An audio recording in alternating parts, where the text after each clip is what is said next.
Good afternoon, everyone. My name is Matt Lateplo. I'm an associate in the Advisor Relations Group here at OTC Markets Group, and I'm pleased to welcome you back to our educational webinar series, where today we are talking about ESG and sustainability.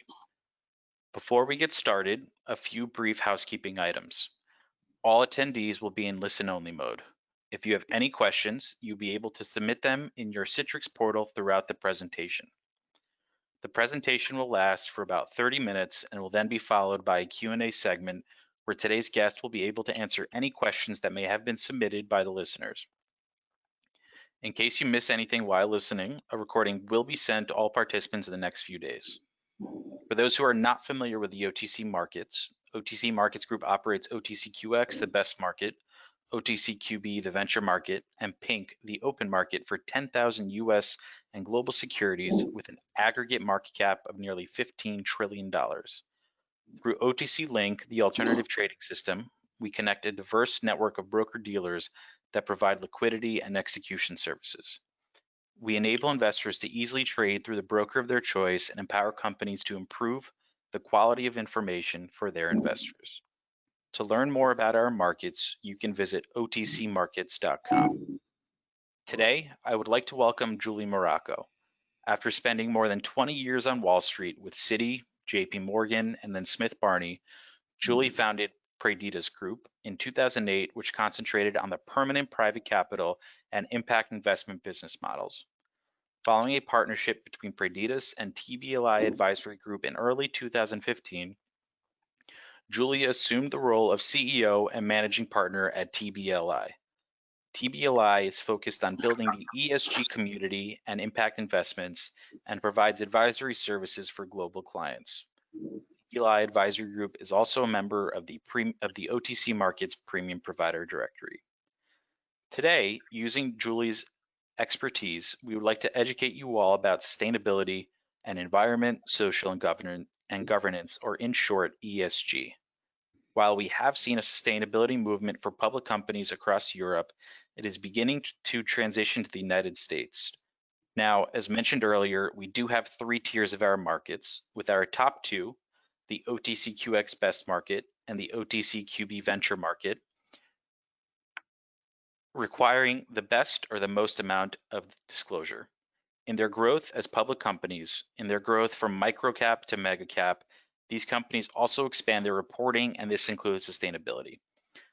Hopefully by the end of this webinar, and with your guidance, Julie, our listeners can learn what sustainability and ESG is, get some context around the regulatory framework and what to expect from where we currently stand, and learn what OTC markets traded issuers need to do to make them as sustainable and compliant as those listed on national exchanges. And lastly, how implementing a sustainability program into a public company's reporting can positively impact their stakeholders. Julie, thanks for joining us today. We're very excited to have you here with us. Thank you, Matt. And thanks to the OTC Markets Group for having me here today speaking on ESG and sustainability. Matt mentioned a few of these key takeaways to drive home today, but I also wanted to impart a couple of other messages and key messages. One, that ESG and sustainability are no longer just a niche investment theme.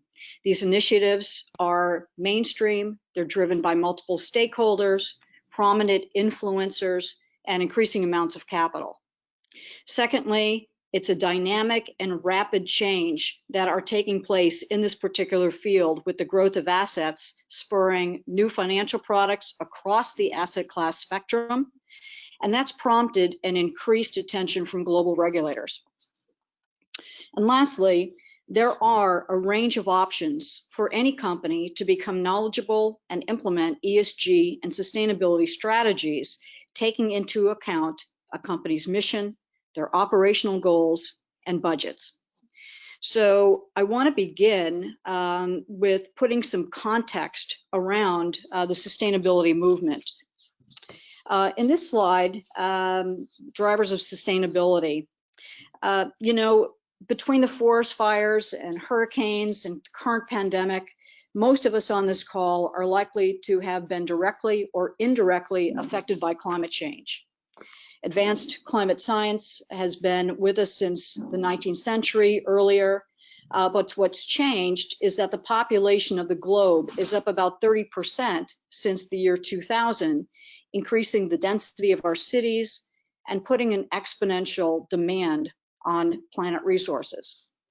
So there are multitudes of NGOs and philanthropies dedicated to climate change, but arguably none more prolific and prominent as the United Nations and the many organizations spawned by the United Nations along with their partners.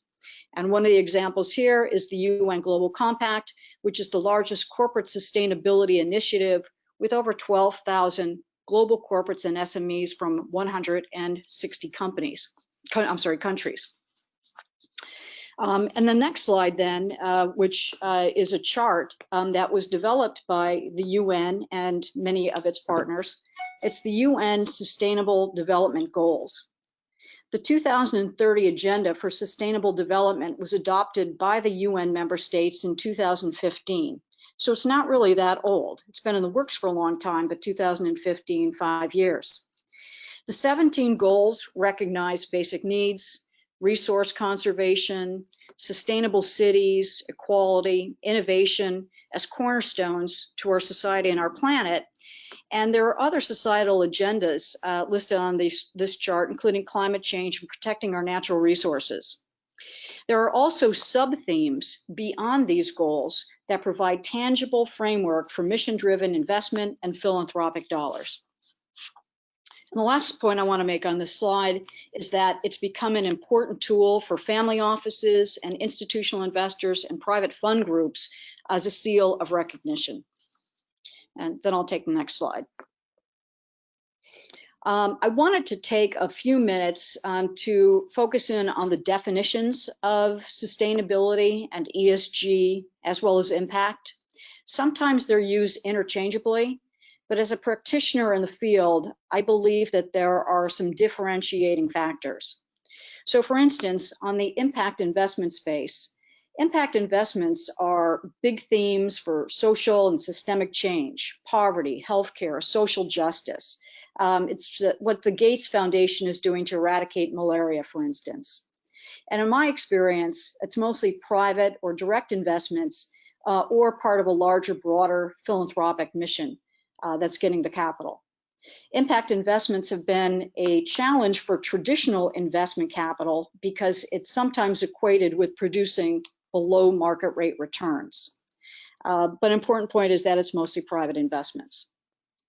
Sustainability can incorporate circular business models and our corporate strategy around environmental issues or resource conservation, and take into account operations of your business with a focus on people, planet, and profits.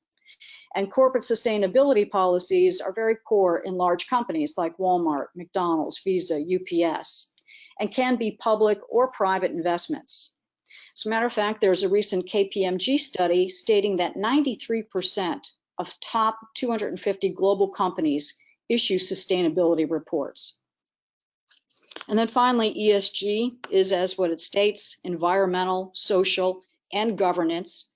Most public companies earn their ESG score through governance, board management, diversity, operational transparency, followed by the social criteria, which incorporates stakeholder relationships, including how the company looks through to their supply chain partners or interacts with their communities.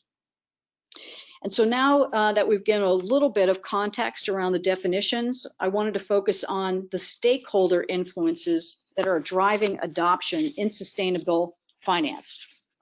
So, Julie, real quick before we move on, can you just briefly talk about how the SEC looks at the definitions that you had there?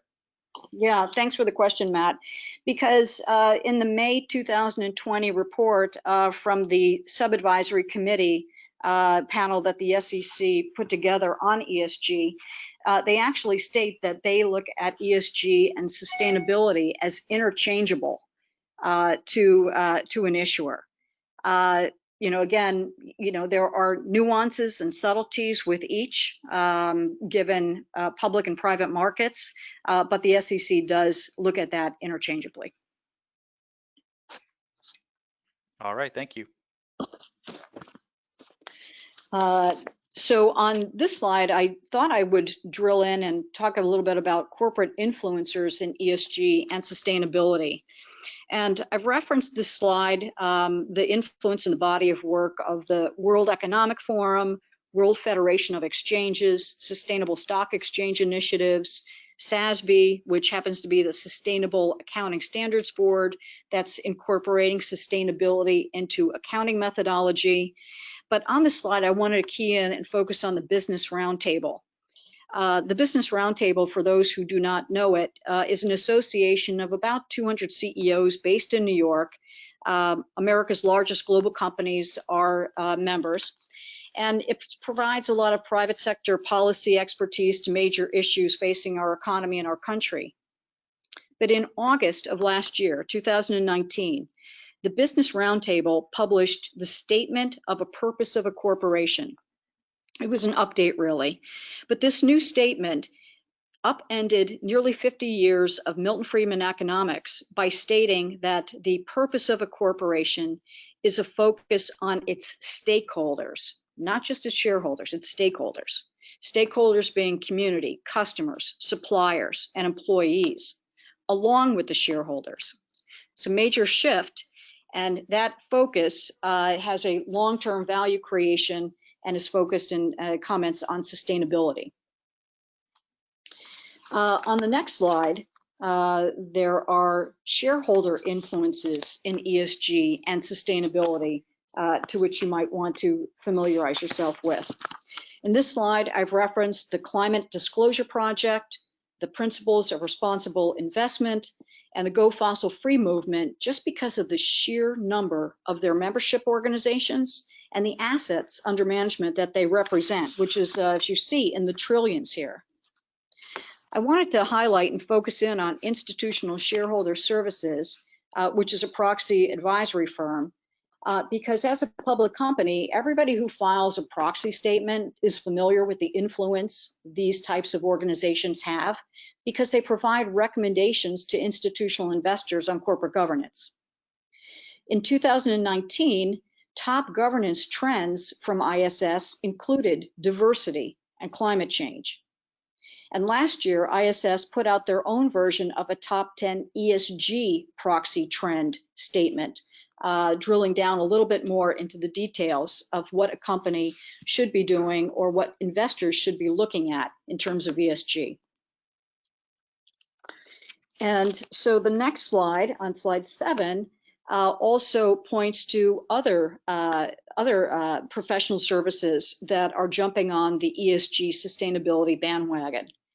With the growth of assets, so have the plethora of professional services like rating agencies and data analytic providers and other investor influencers.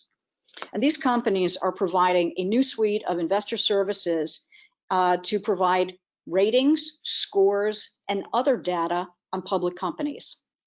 I've provided 2 screenshots of examples from Fitch Ratings and Bloomberg here.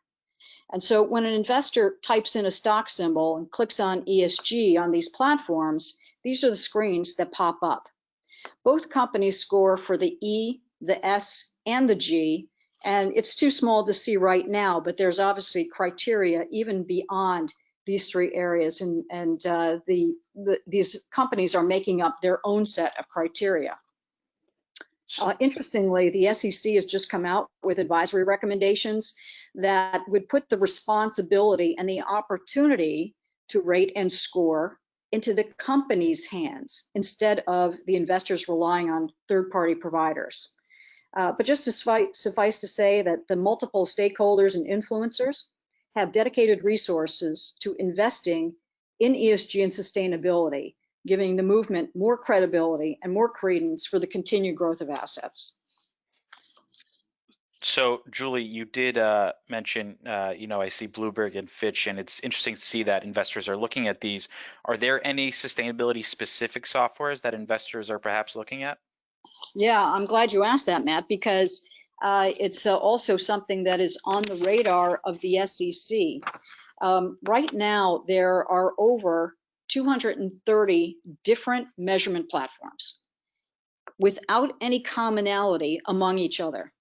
So the movement afoot for many of these service providers are to create the standardization model and to gain market share because of their standardization model. But in many cases, the actual investor and the investment consultants are taking a look, and they're not inspired by the third-party providers creating these models, and they're also creating their own bespoke internal methods of measurement. So it's going to be very interesting for a company because now the investors are using maybe a template or a model around some of the service providers, but they're creating their own bespoke internal systems. 1 + 1 = 3. And corporates and SMEs are going to be in a position, or may be in a position, where their top 20 shareholders in ESG may all have different metrics from which to provide data input. That's why the SEC is really focused in this area.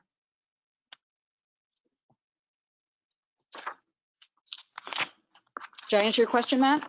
Yes, absolutely. Thanks, Julie. Terrific. So we can move on to the next slide,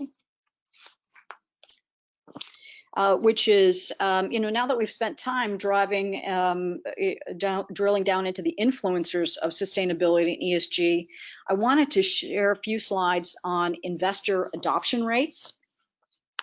And so here's a couple of charts. It's from the USSIF report, which shows that domestic social responsible investments grew from $8.7 trillion to $12 trillion in the US, and that's up 38% over a 2-year period, representing 1 out of every $4 of the $46 trillion in US total investments under management. This second chart shows the breakdown between money managers and retail and institutional investors, showing obviously the growth and the major amount of money, the 8 billion in institutional investors, with about 3 in retail. USSIF publishes this report every 2 years. And I do want to point out that as of the second quarter of 2020, there were about 3,400 sustainable funds globally, with trillions of dollars in equity capital. The next slide points to institutional adoption by type. This is a Callan chart. If anybody is familiar with Callan, they put out a tremendous amount of great data and research. Callan states that the overall incorporation of ESG factors into the investment decision-making process has nearly doubled to 42% in 2019. They show that 58% of endowments have incorporated ESG into some type of decision-making for their investment models, and that 49% of public funds incorporate ESG in both in the models, and both of these have grown exponentially over the last 5 years, doubling the rates. So with so many stakeholders influencing investor capital and the explosion of investor capital dedicated to new financial products, ESG and sustainability have caught the attention of the regulators, which is my next slide here. And to keep things simple, what I wanted to do was point out some universal thinking of regulatory agencies worldwide, and then drill down a little bit into what's happening in Europe versus the United States. Universally, regulatory agencies believe that ESG and sustainability are now mainstream globally. They have concerns that corporate reporting may include immaterial information, maybe not valuable to a financial investment decision process for an investor. They're challenging that. They believe that there are too many third-party providers and platforms with no standardization, as I mentioned before. They're challenging that. And they also want better definitions and clarity about ESG, scores and ratings. The SEC in this latest recommendation in May of 2020 is saying, wait a minute, environmental, social, and governance are three separate and distinct areas, and perhaps one score is not I would say beholding, but not important for an investor to make a decision. So you're going to see more movement across that front. In Europe, Europe is much farther along in sustainability and sustainability disclosures. It will be regulated. It is being regulated. I do want to point out, I don't want to get into the weeds, but the European Commission and then also the Task Force for Climate Disclosure are offering recommendations and guidance for reporting, with taxonomy regulation offering 6 different objectives for sustainability disclosures. Those went into effect in July of 2020, but the majority and the body of the rules will be between July and 2020 and December 2022. So there's a little bit of time there. In terms of the US disclosures and sustainability have been mainly through market forces, depending on an investor and what an investor mission and demand is. But this is going to evolve into regulation with key points that I mentioned earlier, with the focus of making sure that the SEC is engaged to level the playing field for large and small cap US issuers and ensuring the continued flow of capital in the US. And so I'll stop there and just point to the next slide here on slide 11, which is a chart about ESG disclosure. I thought this chart was interesting because it came from a KPMG report entitled Impact of ESG Disclosures, which suggests that in part of the UK, regulators for public companies will be asked to focus and are focused on all ESG, on climate risk, and then also even the suggestion of perhaps regulatory enforcement on business operations, enforcing change for the sustainability movement. The timeline for adoption of these regulations is much farther advanced in Europe versus the United States, as I mentioned. But the important takeaway here is that the regulators are involved and there will be sustainability disclosures coming on the horizon.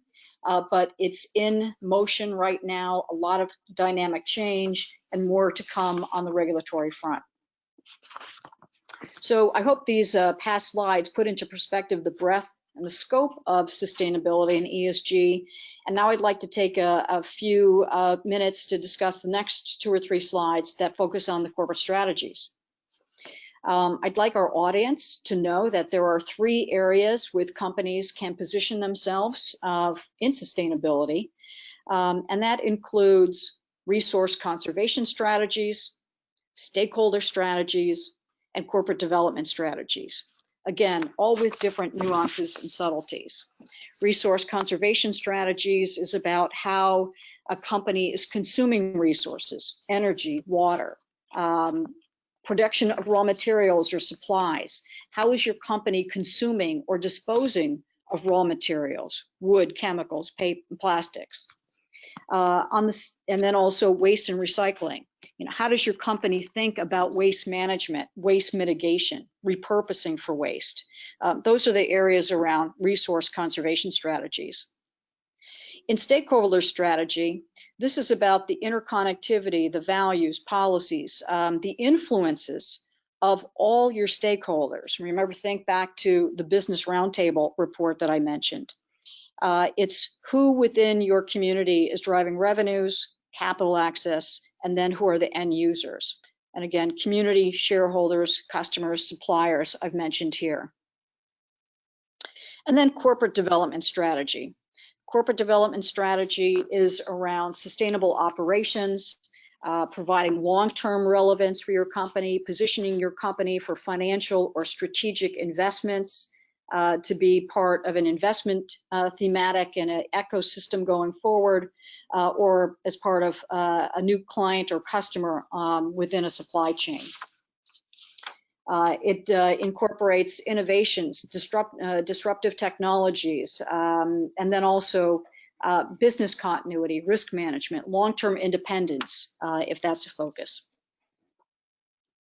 I had a couple of case studies, but Matt, did you want to ask a couple of Yeah. things here? So, what if you're in an industry that is not traditionally associated with sustainability? Yeah, so thank you. There are industries that wouldn't be typically at the top of mind for an investor, right? Energy or mining. But there are areas of corporate and resource strategies that can help your company to well position themselves with stakeholders. And that may include thinking through moving from a linear economy business model to a circular economy business model.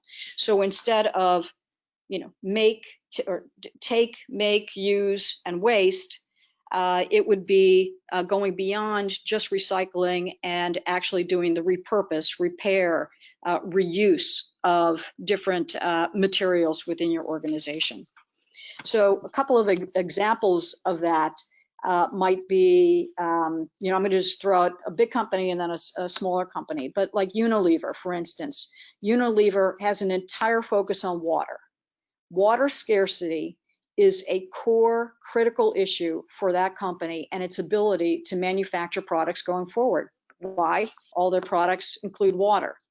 So they have a corporate strategy, development strategy around water, water scarcity, water issues, and the opportunity to conserve water going forward.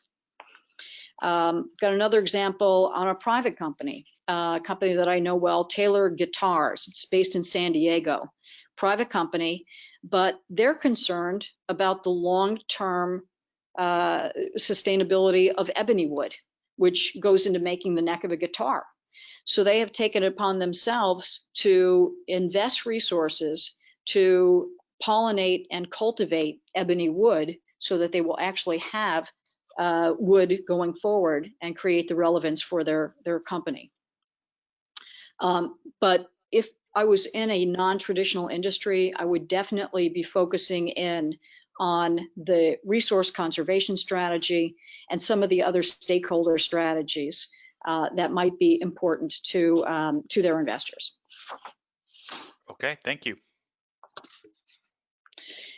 The next slide talks a little bit about some corporate strategy considerations for everybody on this call. I think there are multiple positions that are on this call, from the C-suite to operations to communications.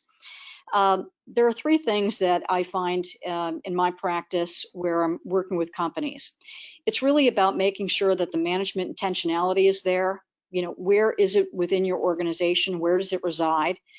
What are the program goals of incorporating a sustainability initiative? And where is the responsibility and the accountability going to be at the end? So departments that have touch points into ESG and sustainability are all the ones that I've listed here, from corporate comm, investor relations, operations, risk management, that may or may not affect different goals that the company has: cost efficiencies, access to new investors, regulatory compliance, that kind of thing. The second consideration is about the visibility and the messaging campaign. So public and investor relation campaigns can be crafted within a framework of your current operations. I find in my practice that a majority of my clients I work with companies who have never used sustainability or ESG in their corporate messaging, but they're doing the work now. And they actually don't have to make too many changes or spend too much money to incorporate messages if they really just looked and worked within their own current operations and how they are looking at some of the internal operation performance. Reporting and measurement is an important factor of visibility and messaging campaigns. And as I said, I would advise companies to go slow here because it is a changing landscape. And it's too easy to spend a lot of money trying to figure out reporting and measurement methodologies that could be obsolete very soon. And then it's also important to understand and figure out how to engage credit agencies and some of the other data analytic providers on how they are reporting on your companies right now. you might not be aware of what they're saying about your company, and that needs to be checked. As I said, I wanted to make sure that people understood that there is a range of budgetary considerations here. So associated costs can go from a low cost, no cost model up to a high cost. Lower cost would be focusing on resource or stakeholder strategies, data capture of their current operations, a look through to your vendors or your own supply chain.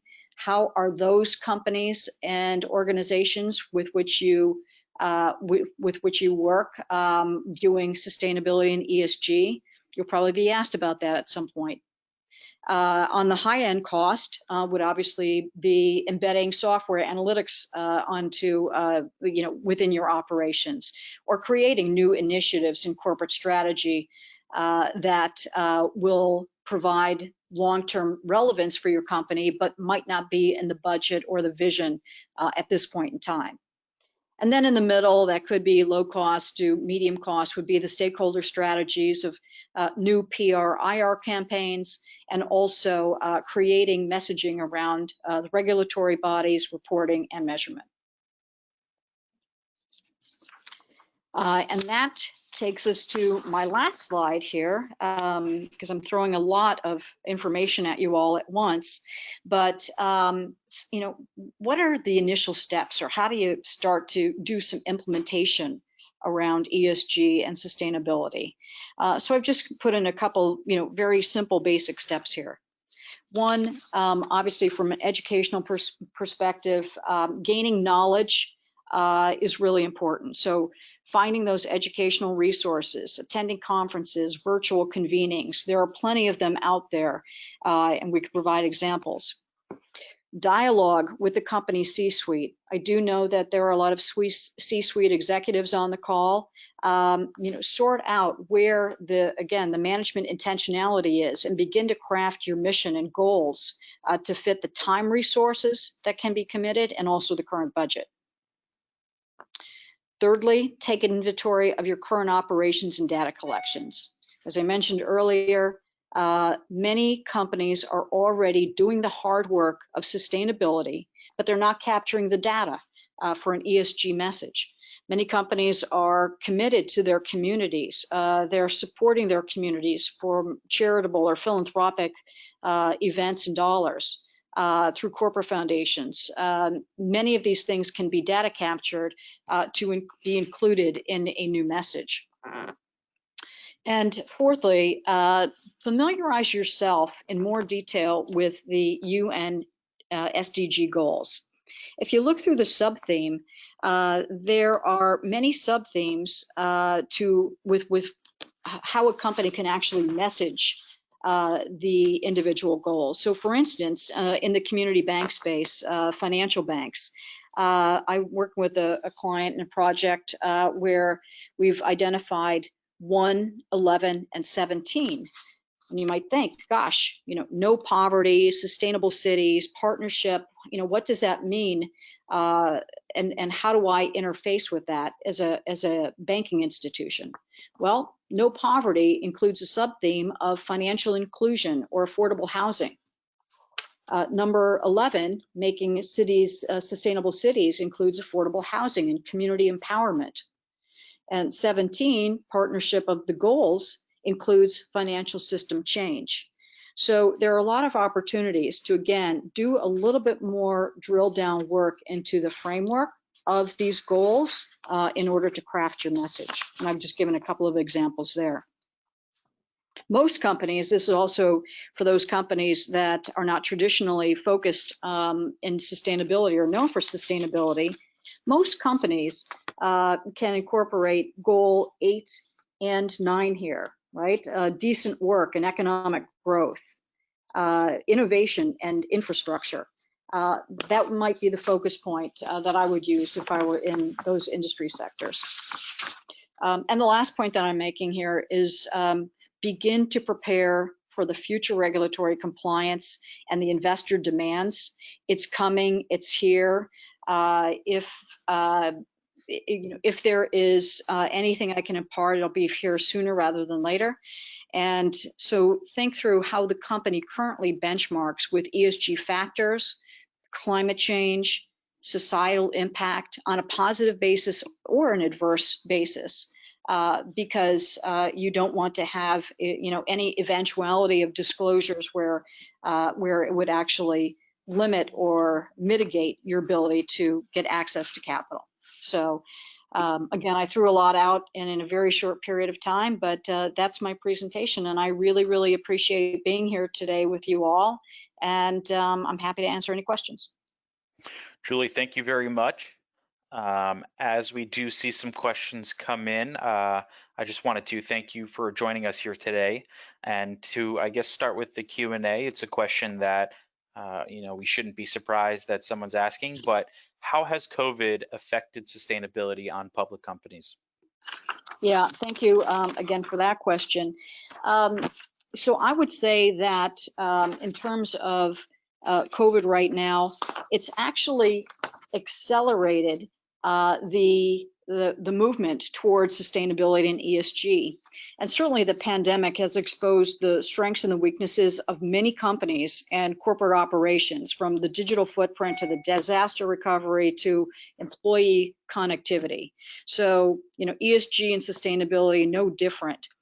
There is going to be the I'll call it the warp speed innovative change that allows for companies to incorporate sustainability. And interestingly, there's an article, or I'm sorry, it's actually a big white paper that the World Economic Forum Summit puts out, the Global Risks 2020, talking about infectious diseases as the top 10 risks for global economic and societal impact. That was published in 2019, ready for distribution in 2020, so it was very prescient. So it's really about looking to the likelihood and the impact risk for the global economy and the interconnectivity. But certainly the pandemic has accelerated many companies and constituents towards sustainability assets. Okay, now I think you mentioned this briefly in your presentation, but we do have another question. What can a company do that is easy to demonstrate that it is on a path to sustainability?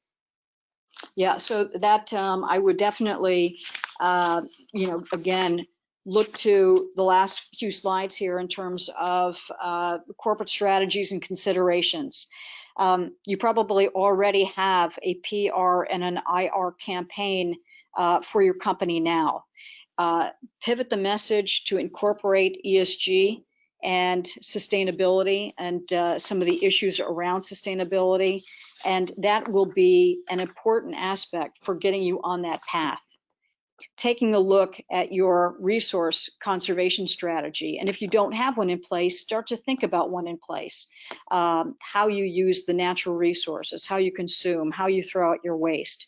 Those are areas that, again, I think anybody can position and put themselves on the path and make a very cogent argument to investors.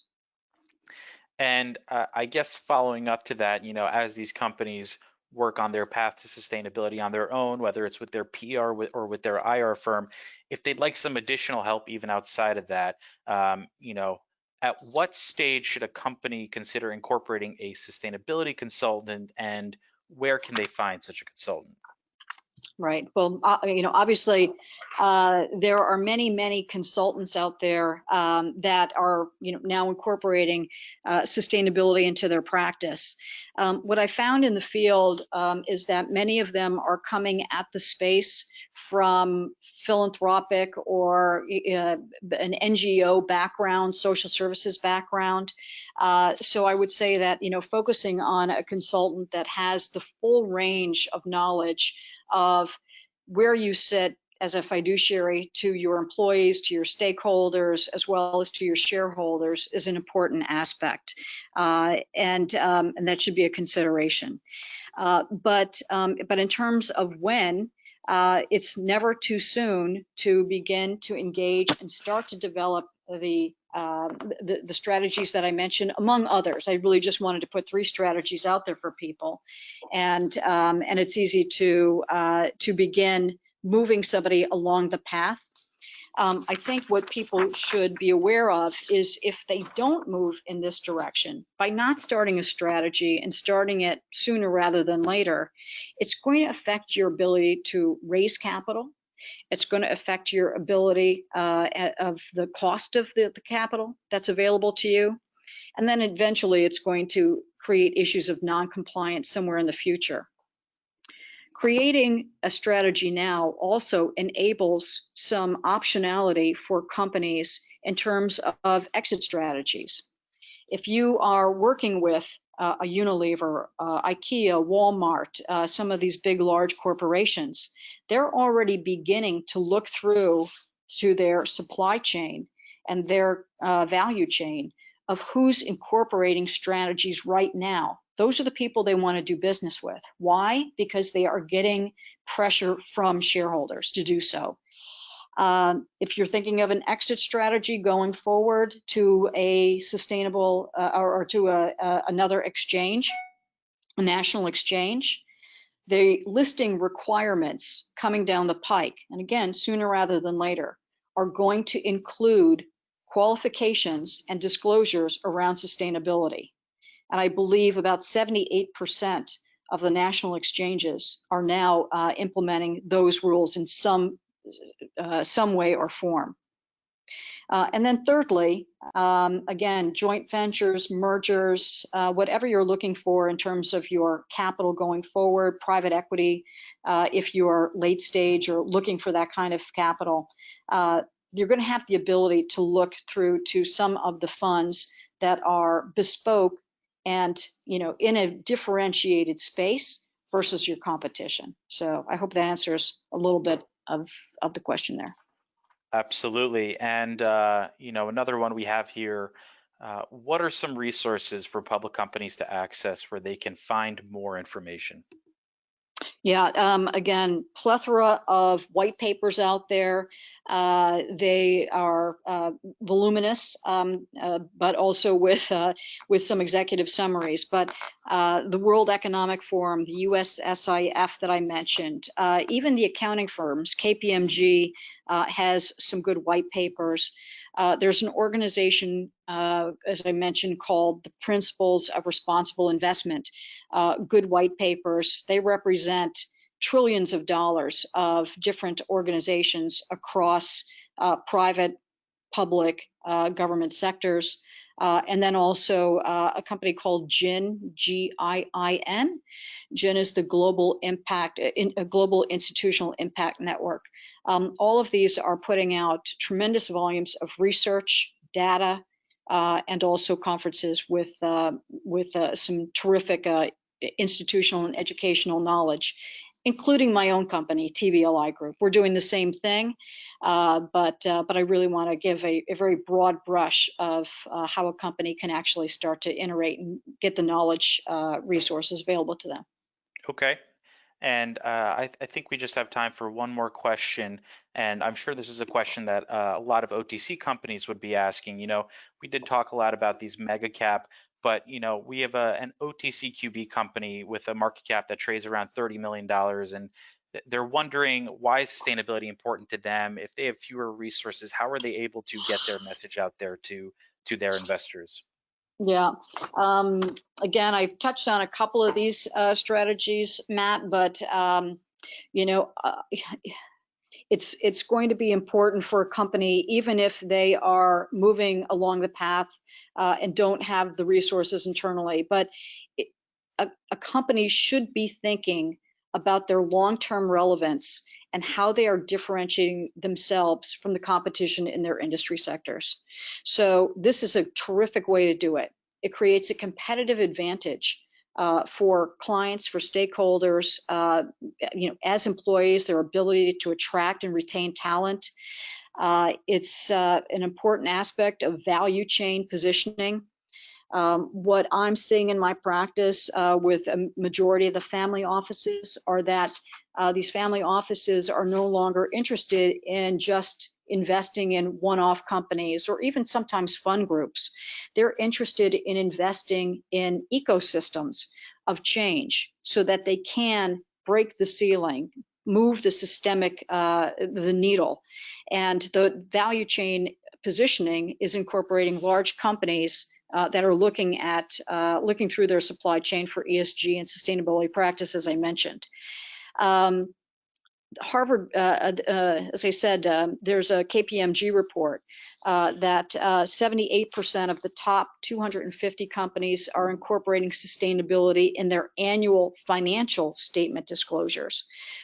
So there's public market recognition of these supply chains.